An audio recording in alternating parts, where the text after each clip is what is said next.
TikTok is about to get banned. Unfortunate news for Kraven the Hunter. And we're going to be diving into X-Men 97 Bright Eyes. We've got a bit to go through for this episode, ladies and gentlemen. And as you always know, what comes up first? Welcome to the Light, Camera, Rant Podcast. Your source for the latest on movies, TV shows, and video games. Get ready for ranting, raving, and reviewing. Here is your host, Lee. Hi, everyone, and welcome back for another episode of Lights, Camera, Rant. And as always, thank you very much for who's joining in now, who's been listening to us for a while, or any new listeners. Welcome aboard, and let's get into this episode. So, a little bit of housekeeping first. Definitely go check out our last episode. We reviewed the brand new Rebel Moon Part 2, The Sky Giver. I had Thanks for the Invite podcast come on the show. It was a really good episode. It was diving into the latest Zack Snyder film and why, essentially, look, good or bad, it's basically a boring Star Wars version with a lot of action, but very little substance. But there's a lot to dive into that. I had a great time. So definitely go check out that episode. Always appreciate it. And this past weekend, we got to go to the brand new DreamHack convention that happened this weekend in Melbourne, my hometown. We went on the Friday night, Saturday as well. Didn't go on Sunday, which, as is recording, because I got to be in front of all you guys, which I absolutely love doing. And then, not to mention, most surprises do go on the Friday and Saturday, and there's very little on the Sunday left over. So this was a massive pop culture convention, which is held in multiple places around the world.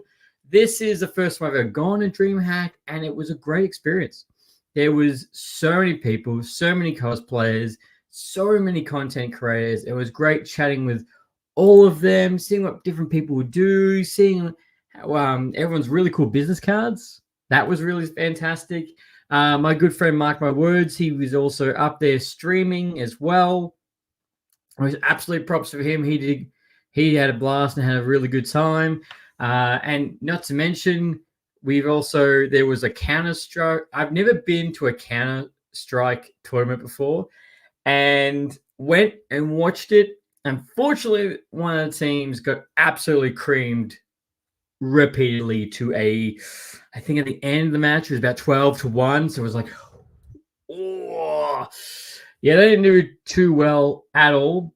But it was just, I've never been to a Counter-Strike live tournament before. And the weird thing is, there was a full energized crowd going to this and just listening to them. Like, it was almost like going to the footy. They were heckling. They were everything to this team. And I was like, shit, this is pretty good.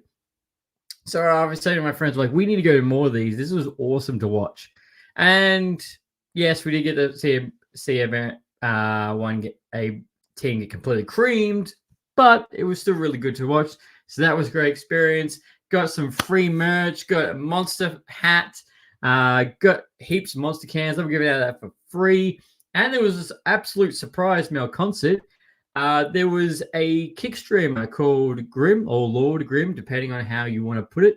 He went up on stage and he was just absolutely shredding it. Just shredding the guitar for around like an hour session. It was awesome. He was just by himself. It was so good to see. And of course, just like every other content creator that I know that does really good, definitely dropped a message to him and said, he had a great show. He killed it, and it was absolutely busy. So that was a lot of fun. We post the photos on our Instagram page. Definitely go check those out. But if you ever get a chance to go to one of these dream hacks, I highly recommend it because this was just so much fun. And I can't wait to go again next year. But right up for us, we've got Comic-Con coming up, and we've also got PAX as well. So we have full packed year, and there's a lot more into that. So definitely got a lot more events to go to. But yeah, DreamHack, absolutely loved it. I think next year, I need to apply so I can get one of those really cool panels. But that was the big weekend. But let's get into the best part, which is the news of the past week. Now, it's interesting seeing, I feel like, obviously we got Deadpool at the very start of the week, which is absolute win and so exciting. That was cool. So that was cool to see. That was really the big ticket, and breaking that down, which we did on our last episode as well. We broke down what everything out of a trailer between Ant-Man's head. Elektra is meant to be popping up in a little scene. We might have seen her with Wolverine. What kind of storyline went into that? So definitely also go check that out. But wow, this week was interesting. And to kick it off this week was Trevor Ogg, who obviously, Steve Ogg, who did the voice of Trevor.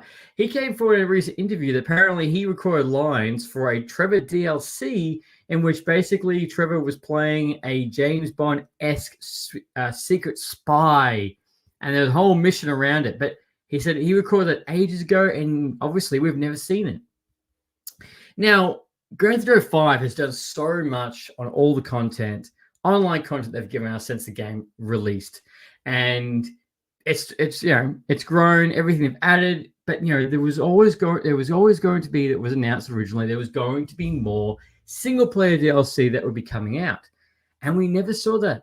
It's never come out. There's been rumblings. They said they've recorded lines, but it's never come to fruition. And GTA 5 trailer dropped not too long ago, so I don't think that we'll ever see the single player DLC that was promised.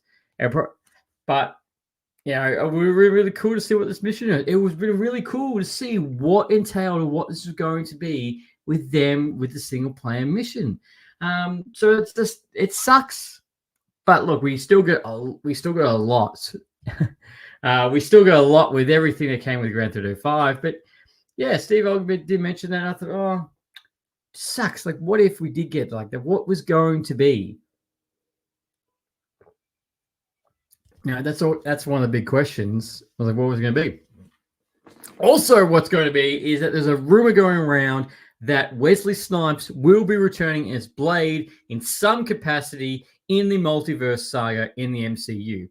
Whether or not he's going to be appearing in Blade, whether or not he's going to be appearing in Secret Invasion, Secret Wars, or Kang Dynasty, but Wesley Snipes is apparently on board. He's ready to go. It just depends on where he's going to be.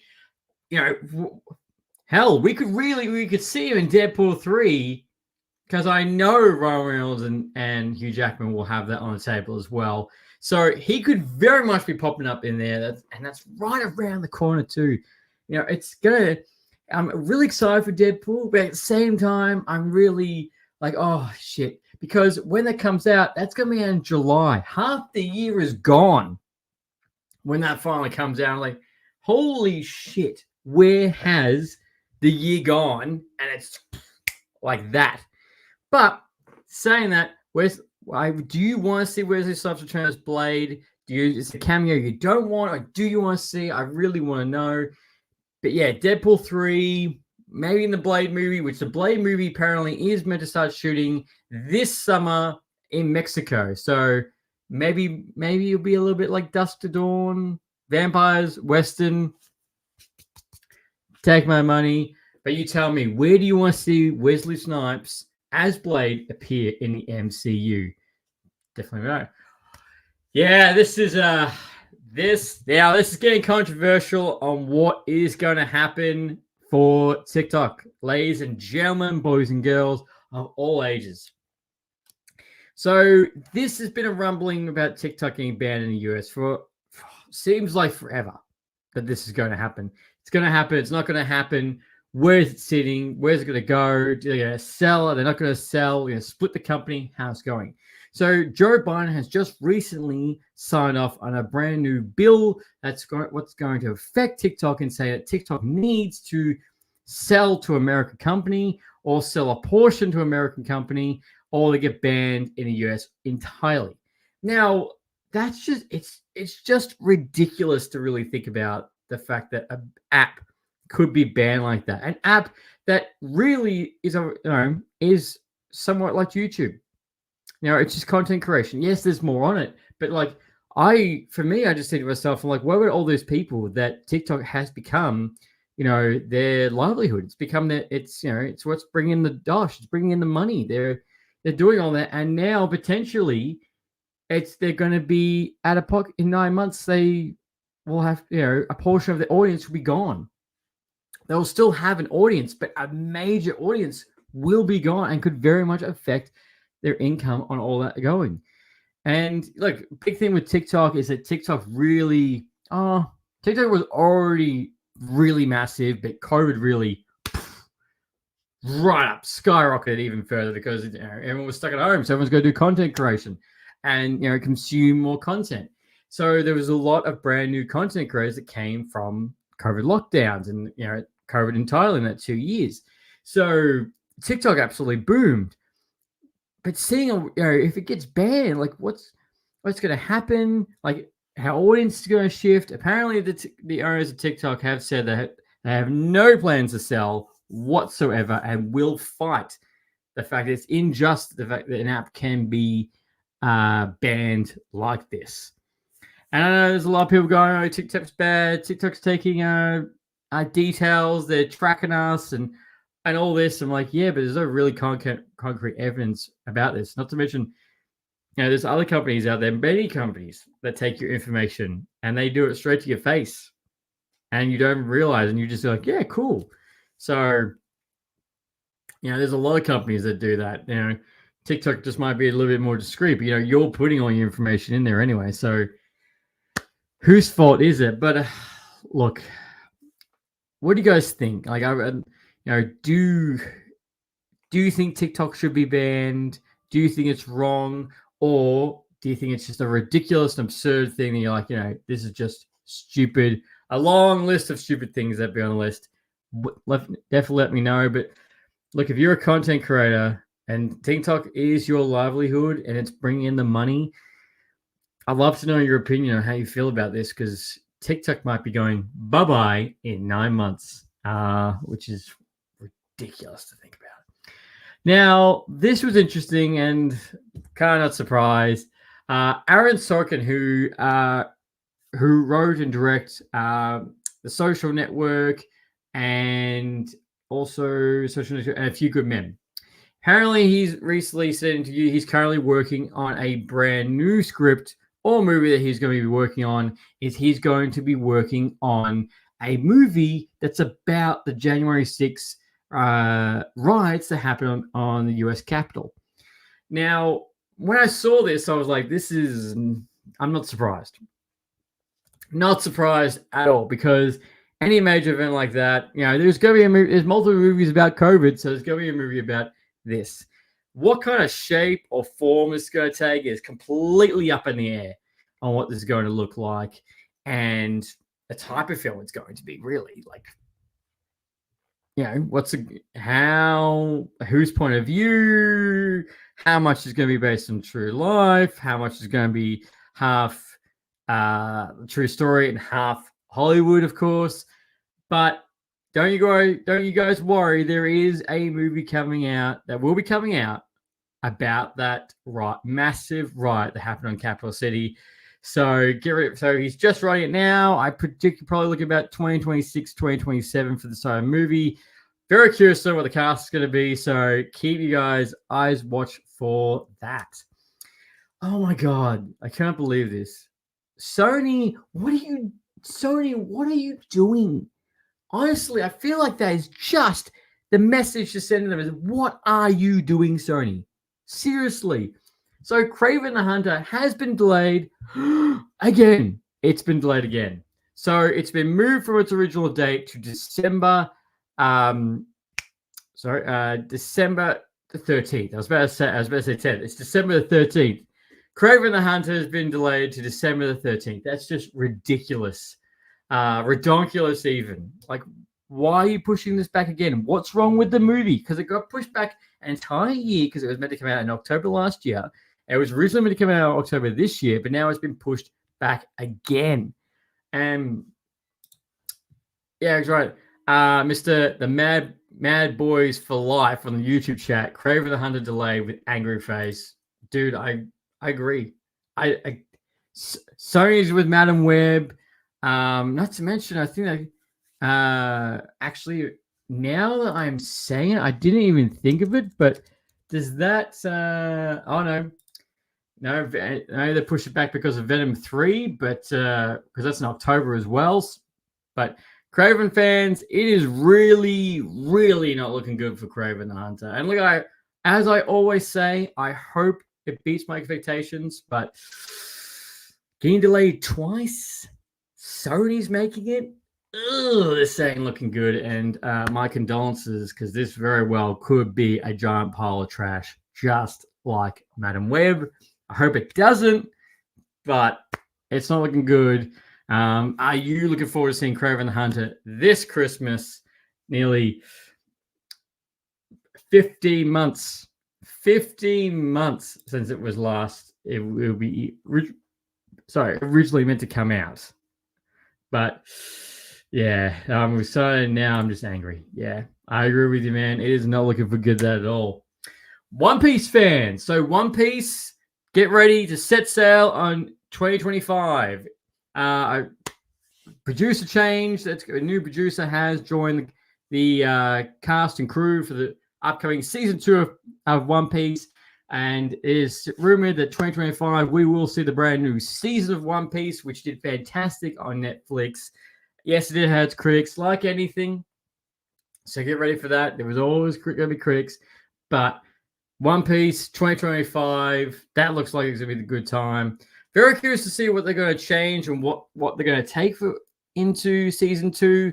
They will release the critics, what will happen next. But are you excited for One Piece? What did you think of the first season? Did you even watch it? Or you're like, nah, this looks bad.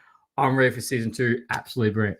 I'm just waiting for season 2 of Wednesday. Which feels like that's been taking forever to come out. God damn. And we're still not getting that next year as well. But that just feels like, come on. Now, let's get into the main thing about this episode is X-Men 97 Bright Eyes. Now, X-Men 97 has been absolutely smashing it week after week after week. 7 weeks in a row, and we are on the home stretch. There's 3 episodes to go for X-Men 97, and it has got a massive score on IMDb. It is just skyrocketing how good this show is. And I saw a fantastic post the other day, and it was a picture of X-Men 97. It was Invincible. It was Spider-Man into the Spider-Verse, and the caption was, "We're not sick of. There is no superhero fatigue. There is only shit superhero films." Yes, the Marvels were in there, which I don't agree with that.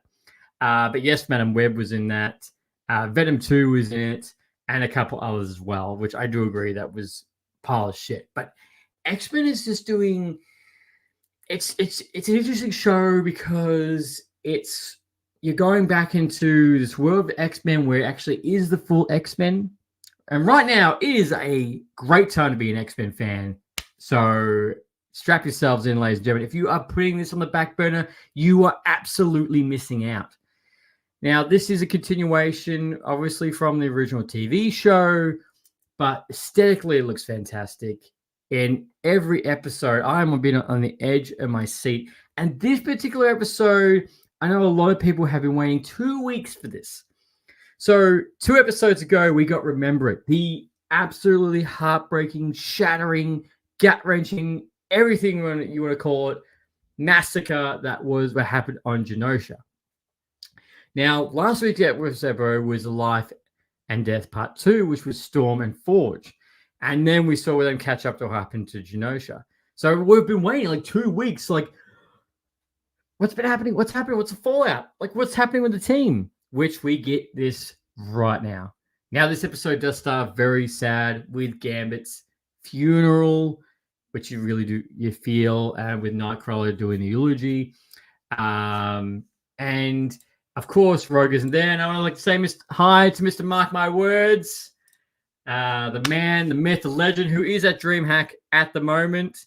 He's gone for his 3rd day in a row. He has done fantastically at the show, streaming, connecting, everything else in between.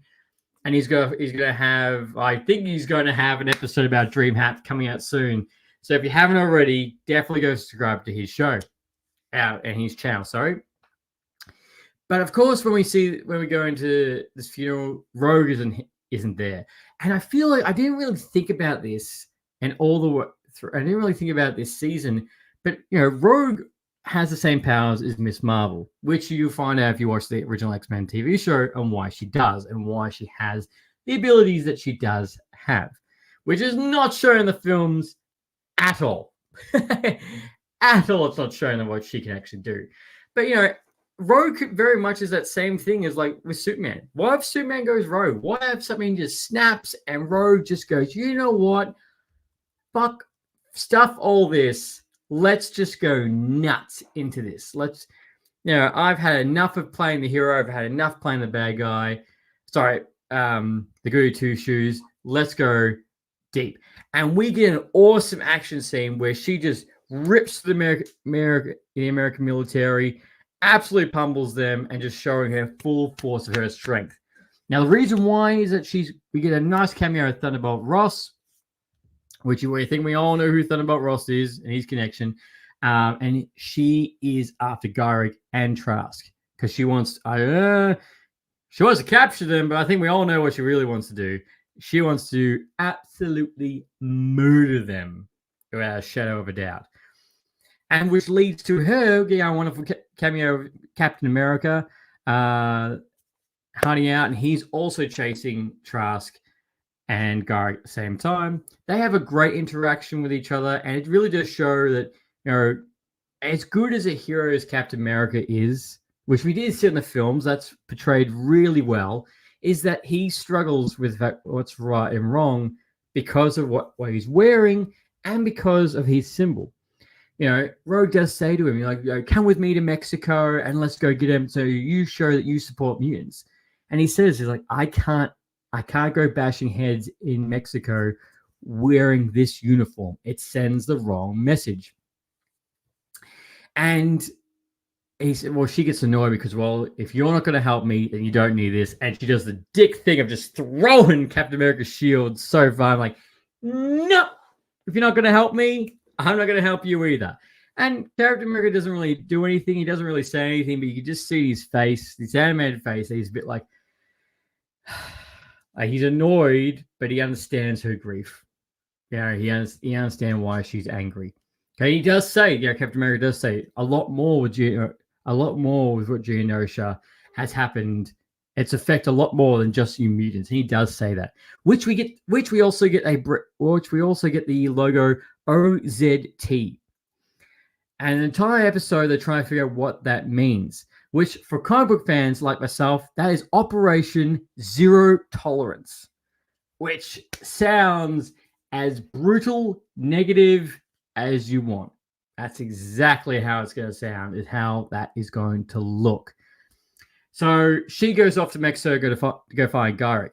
Back to the X-Mansion, we see that the X-Men are assembling together to go to Genosha and help with the cleanup.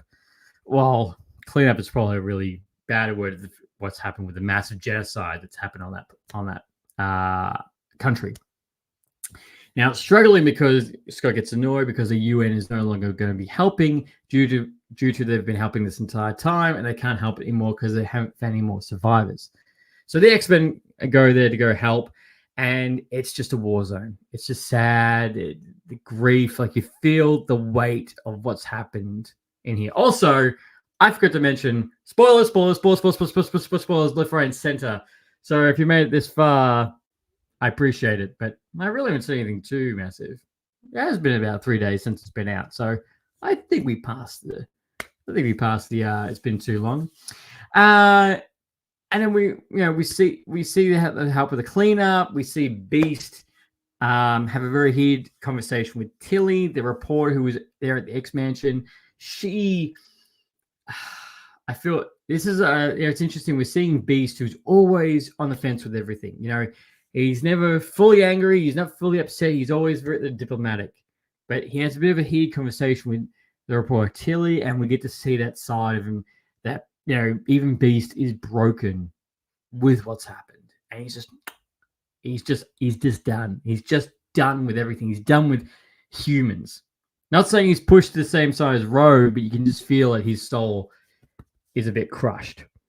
And then we see with Cyclops and Jean, the Jeans can feel everything, all the death and what's happened, which they believe they have discovered a body, another psychic, which Scott thinks it's going to be Madeline Pryor. It's not. It's Emma Frost, which of course she survives because she turns her entire body into diamonds.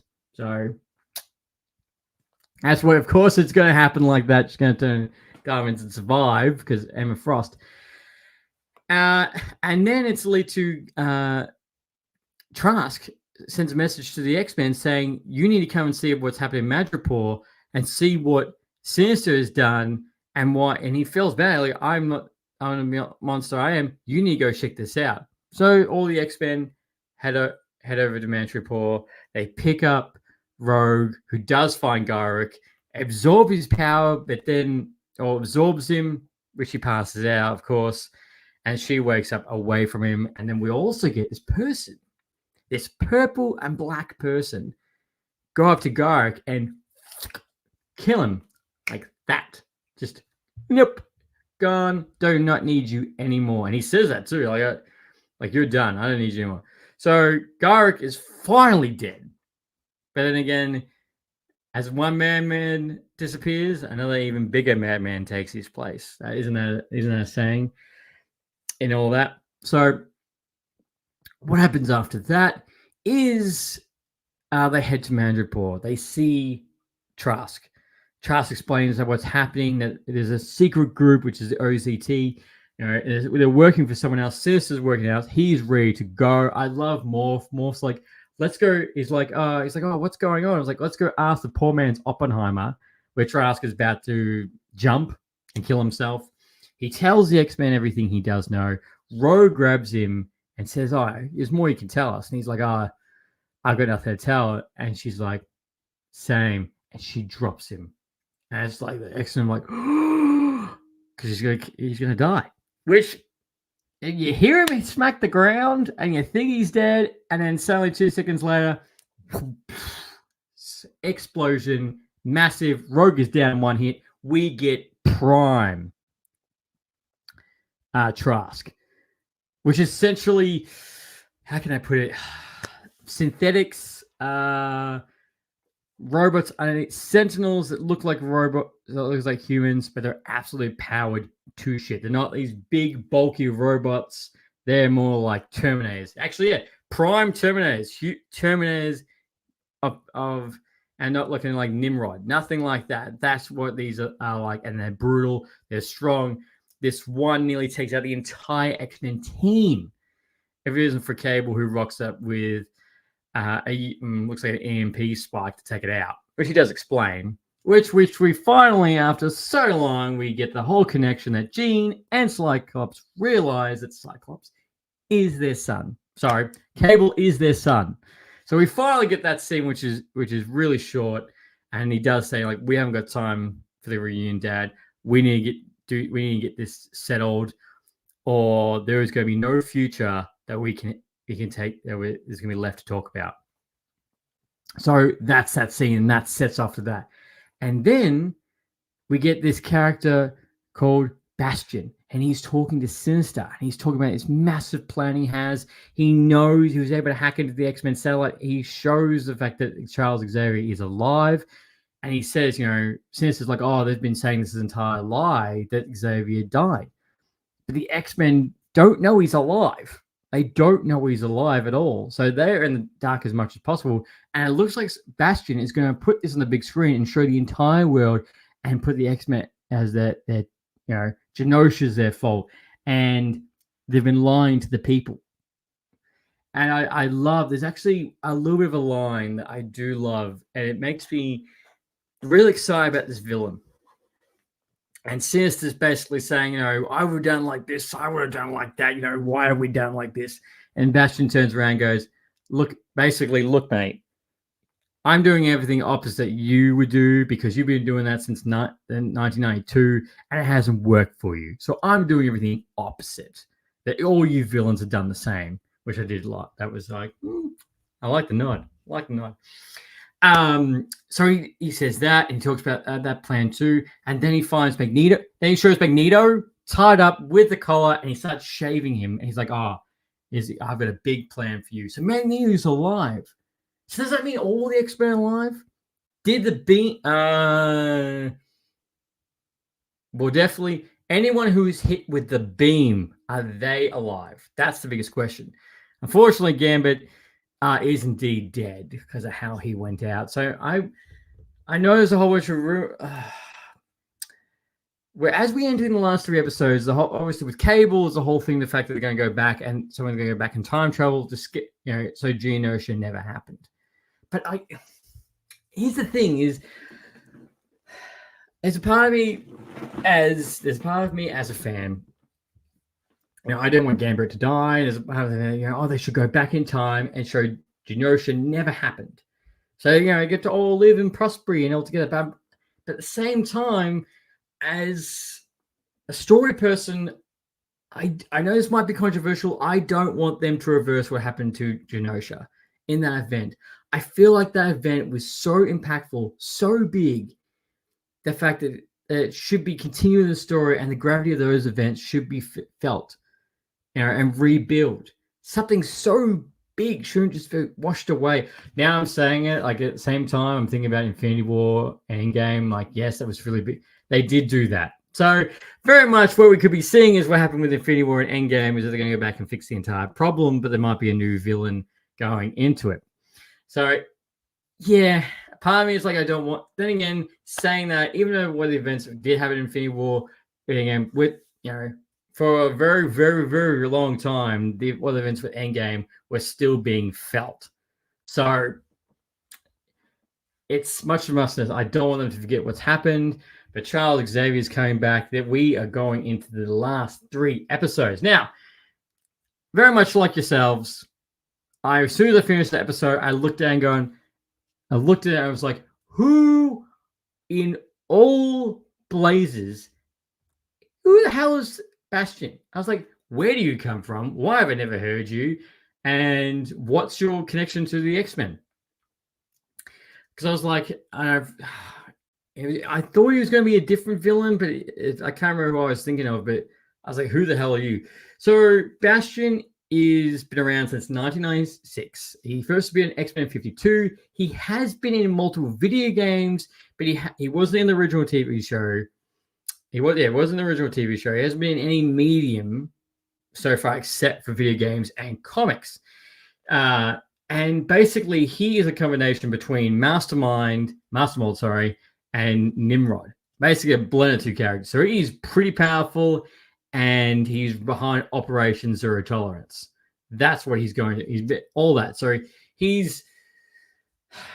How can I put this? Like, it's in the saying like, Sinister's more dark and twisted, but Bastion is more powerful. He can take on the X-Men. And if he's making these Terminator Sentinels, that's even more powerful. And what's he going to do with Magneto? Is he going to make Magneto evil again and set him loose on the X-Men? Is that going to be like he's going to turn? It's going to turn. Oh, yeah. Actually, the more I think about this plan, they're going to have him turn on the X-Men, go back to his old ways, and show there's no changing. That he will be the martyr. He's going to cause all this and to wipe out all the X-Men altogether. In saying that, I also forgot to mention that we also got Jubilee and Roberto talking about him telling his parents about his mutant. He tells his mum. His mum already knows. However, of course, she turns around and says, well, we need to hide this from the public. And it goes down like a lead balloon as much as you think that would. But we are entering the final stages of X-Men 97 in the last 3 episodes. And it's going to be just mad. We got a new villain, and here we go. Tolerance Extinction. That's where I knew it was Extinction, but Tolerance Extinction is the last 3 episodes. Part 1, Part 2, Part 3 that we're going into. So there's going to be one massive thing, and they're all going to have cliffhangers. We already know Season 2 has been greenlit. Season 3 has also been greenlit. So we know this season is going to end on a cliffhanger, especially these next 3 episodes. So there is going to be so much that's going to happen. and I just hope everyone's in for the ride. And I loved all the cameos, Thunderbolt Ross, Bastion being a brand new. We saw Sinister, Mr. Sinister, Captain America. We also got Quicksilver as well with Morph. So I love all these cameos. They're all doing fantastic.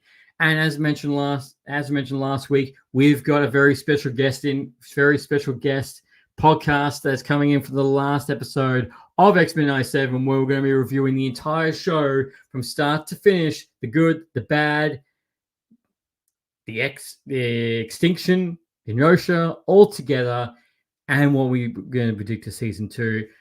And right now, as I said, being an X-Men fan is the best time. We've got this. This is going to end. And in 2 months down the track, we've got Deadpool, Wolverine, which we're going to see a bit of these characters rock up in this movie. So it's just such a good time. But this episode, again, it's just watching going 7 episodes, and not once have I felt it low. Not once have I felt, this is very much the closest thing that we've got an episode that, this is a bit low, is Life or Death Part 2, which even that wasn't that bad. It wasn't that bad. It was just annoying because we got Geonosia and then, we're going to flip to this and leave you hanging. But ladies and gentlemen, boys and girls, mutants, everyone in together, is that this episode, seeing Rogue go rogue, a new villain, seeing what's going to happen next, Terminator Prime Sentinels, it's chef's kiss. It is chef's kiss. And again, as I always keep saying, I can't stress enough, if you're sleeping on this and you're a Marvel fan or X-Men fan, you can't be. But look, I'd love to know. You tell me, what did you think of this episode? What do you predict is going to happen in the last 3 episodes? What do you think is going to be the final? How's this going to go down? What's going to go with Magneto? What's going to happen with Rogue? Is Rogue truly lost? What's she going to be like when she finds out that Magneto is alive? Spoiler. And what's going to happen to the team? What's going to happen with Charles Xavier? It's all up in the air. So just strap yourselves in and get ready for the 3 epic Part 1 and Part 2, 3 file that's coming right at the end. So, ladies and gentlemen, that is my review for the latest episode of X-Men 97 Bright Eyes. And as always, I want to say thank you very much to everyone who's come past for this episode. Both Mr. Mark My Words and the Mad Boys for Life. So thank you for coming through the chat. So definitely let me know what you think about X-Men 97. And as always, until next time, happy ranting. Thanks for listening to Lights, Camera, Rant. If you like the show, don't forget to subscribe so you don't miss a single episode. While you're at it, leave us a rating and review, and be sure to tell your friends. Until next time, happy ranting.